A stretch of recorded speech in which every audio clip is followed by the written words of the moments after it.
அனைவருக்கும் வணக்கம். இன்னைக்கு நான் எழுத்தாளர் ஆமினா முகமது அவர்கள் எழுதின ஆகாத தீதார் அப்படிங்கிற ஒரு சிறுகதை தொகுப்புல இருந்து ஒரு சின்ன சிறுகதை பகிர்ந்துக்கலான்னு இருக்கேன். நம்ம எல்லாருக்குமே ஒரு புத்தகம் வாங்கணும் அப்படின்னா அதுக்கு ஏதோ ஒரு காரணம் இருக்கும்.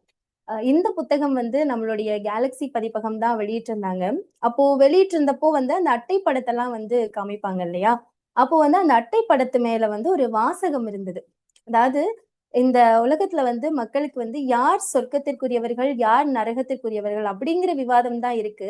முதல்ல இந்த பூமிக்கு சொந்தக்காரவங்க யாரு அப்படிங்கிற ஒரு தன்னுணர்வே இல்லாம இருக்கு அப்படின்ற வசனம் அந்த புத்தகத்தோட அட்டை படத்திலே இருக்கும்.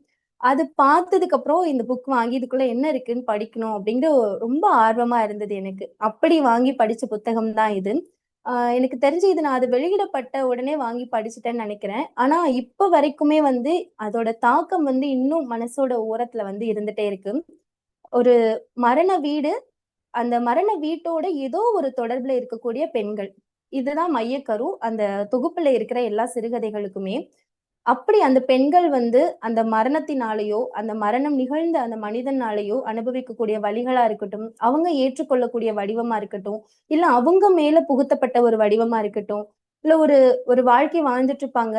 டக்குன்னு ஏதோ அழிக்கப்பட்ட ஓவியம் மாதிரி அவங்க வாழ்க்கையே அப்படியே தடம் புரண்டதா இருக்கட்டும். இந்த மாதிரி சமூக அவலங்கள அப்படியே அப்பட்டமா எழுத்தாளர் பதிவு பண்ணியிருப்பாங்க. எனக்கு இந்த எல்லா கதைகளும் படிக்கும்போது ஒரே ஒரு விஷயம் மட்டும் புரிஞ்சது. என்னன்னா, நம்ம ஒரு கதைய படிக்க ஆரம்பிப்போம். அதுல ஒரு கதாபாத்திரம் இருப்பாங்க.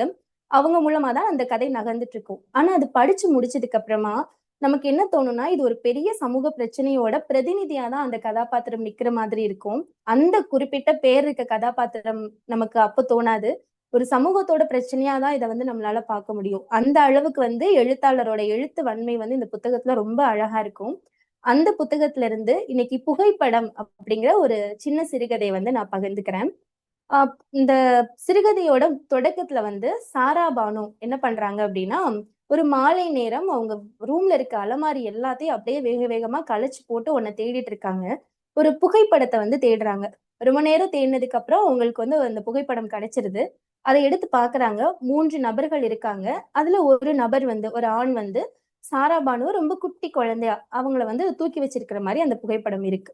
இப்போ இந்த புகைப்படத்தை சாரா பானு பாத்துட்டு இருக்காங்க. இதுக்கு முன்னாடி இப்ப அவங்க ஒரு மாலை நேரம் பாத்துட்டு இருக்காங்க. அந்த காலை நேரத்துல என்ன நடக்குது அப்படின்னு நம்ம பார்த்துட்டு அதுக்கப்புறம் இந்த புகைப்படத்துக்கு வந்தோம்னா அந்த கதை ரொம்ப அழகா இருக்கும். அந்த காலை நேரம் என்ன ஆயிருக்குன்னா, சாரா பானுவோட சச்சா அவங்களோட சித்தப்பா கிட்ட இருந்து ஒரு ஃபோன் வருது. இந்த மாதிரி உசேன் இறந்து போயிட்டாரு. உன்னோட அத்தாவோட நெருங்கிய நண்பர் அவரு. அவர் இறந்து போயிட்டாரு. நீ வா அப்படின்னு சொல்லி ஃபோன் வருது. உடனே சாரா கேக்குறாங்க, எனக்கு அவர தெரியுமா சச்சா? இல்லம்மா அவன சின்ன வயசுலலாம் சைக்கிள்ல வச்சு அவர் சுத்தியிருக்காரு. உனக்கு ஞாபகம் இருக்காது. இப்போ ரொம்ப வருஷம் ஆச்சு இல்லையா? நீ புறப்பட்டு வா அப்படின்னு சொல்லி சச்சா சொல்றாரு. இவங்களும் கிளம்பி போறாங்க. இப்ப இந்த சாராபானுக்கு என்னன்னா, சாராபானு 7 வயதா இருக்கும்போதே அவங்க அத்தா தவறிடுறாரு. இப்ப நம்மளோட சமூக கட்டமைப்புலாம் எப்படி இருக்குன்னா, அப்பா இறந்துட்டாரு அப்படின்னா, அப்படியே அந்த குழந்தைங்க, அந்த குடும்பம் முழுக்கவே அம்மா வழி உறவுகள் வழியாவே போயிருவாங்க. அப்பா வழி உறவுகள் அப்படியே விட்டு போற சூழல் நெறைய இருக்கும். இப்ப சாராபானுக்குமே அப்படிதான். ஃபுல் அண்ட் ஃபுல் அம்மா வழி உறவுகள் மட்டும்தான். ஆனாலும் இந்த சச்சா மட்டும் இன்னும் ஒரு அன்பு பாலத்துல இந்த சாராபானுவோட இருக்காரு. அதனால அந்த ஊர்ல என்ன நிகழ்வு நடந்தாலும், அது ஒரு நல்ல நிகழ்வா இருந்தாலும், துக்க நிகழ்வா இருந்தாலும், முதலா சாராபானுக்கு ஃபோன் வந்துரும். அவங்களும் புறப்பட்டு போவாங்க. ஏன் அப்டின்னா, அவங்களுக்கு அப்டி போம்போது அவங்க அத்தா சார்பா அவங்க கலந்துக்கிட்ட ஒரு திருப்தி கிடைக்கும். அதனால சாராபானுவும் போவாங்க. அவங்க போனதுல இருந்து அவங்கள வரவேற்று, அந்த நிகழ்வு முடியிற வரைக்கும் இருந்து, அதுக்கப்புறம் அவங்கள திரும்ப பஸ் ஏத்தி விடுறதோ, அனுப்பி வைக்கிறதோ, இது இது எல்லாத்தையுமே அவங்களோட சச்சா தான் பார்த்துப்பாரு. ரொம்ப அன்பான மனிதனா இருக்காரு. இப்டி அவங்க புறப்பட்டு அந்த இறப்பு வீட்டு அவங்க இறப்பு வீட்டுக்கு அந்த உசேன் அப்படிங்கிறவரோட இறப்பு வீட்டுக்கு போறாங்க. போயிட்டு அவர் அந்த அப்போ முகத்த சாரா திறந்து சச்சா கூட்டிட்டு அந்த இறந்து போனவரோட முகத்த மூடியிருப்பாங்க. அத திறந்து காமிச்சுட்டு வெளியில கூட்டிட்டு வராரு. அப்போ சாரா வெளியில வந்தது கேட்கறாங்க. "எப்படி சச்சா இவர் இறந்தாரு?" அப்படின்னு. அது வீட்டு மாடிப்படியில எப்பவும் போல தான் ஏறியிருக்கான். எப்பவும் ஏறி இறங்குற மாடிப்படி தான். அன்னைக்கு என்னன்னு தெரியல. கீழ விழுந்துட்டான் போல அப்படின்னு சச்சா சொல்றாரு. "அப்படியா? அப்போ இறந்த உடனே கீழ விழுந்த உடனே இறந்துட்டாரா?" அப்படின்னு கேட்கறாங்க. "இல்ல, இல்ல. கீழ விழுந்த உடனேலாம் இறந்து போல. அவன் காலையில விழுந்திருப்பான் போல. நைட் ஆயும் வீடு லைட் இல்லாம இருக்கேன்னு சொல்லிட்டு நாங்கலாம் போய் கதவ உடைச்சுட்டு பார்த்தா உள்ள விழுந்து கிடக்கான். அதுக்கப்புறம் நாங்க அவன தூக்கிட்டு ஹாஸ்பிட்டல் போனோம். அப்படின்னதும் சாரா ஆச்சரியமா கேக்குறாங்க. இவ்ளோ பெரிய வீட்ல அவர் ஒருத்தரா இருந்தாரு. ஏன் அவங்களோட மனைவி, பிள்ளைங்க எல்லாம் இல்லையா? அப்படின்னு. இல்ல அவனுக்கு வந்து திருமணமாகி 1 வருஷத்திலேயே மனைவிக்கு வந்து குழந்தை இல்லன்னு அவங்கள வந்து அனுப்பிட்டான். அதுக்கப்புறம் மனைவி வந்து இன்னொரு திருமணம் பண்ணி அவங்களுக்கு குழந்தை பொறந்ததும், பிரச்சனை இவன் மேல தான் அப்படின்னு அதுக்கப்புறம் இவனுக்கு திருமணமே ஆகல. அதனால இவ்ளோ பெரிய வீட்ல வந்து அவன் தனியா தான் இருந்தான் அப்படின்னு சொல்றாரு. ஓ! அப்படியா? சரி எத்தன நாள் தான் படுக்கையில கிடந்தாரு? அப்படின்னு கேட்கறாங்க. அது எப்படியும் 2 மாசமா படுக்கையில தான் இருந்தான். அவ்ளோ கஷ்டப்பட்டான்.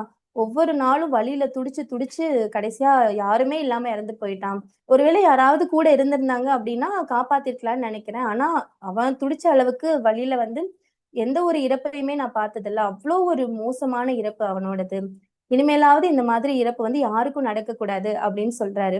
இப்போ பொதுவா வந்து நம்ம இந்த மாரி ஏதோ ஒரு விஷயம் சொல்லும்போது, ஆமா அப்படின்னு பதில் சொல்லுவோம். இந்த இஸ்லாமிய சமூகத்துல வந்து ஆமீன் அப்படின்ற வார்த்தை சொல்லுவாங்க. அப்படியே ஆகட்டும் அப்படின்னு.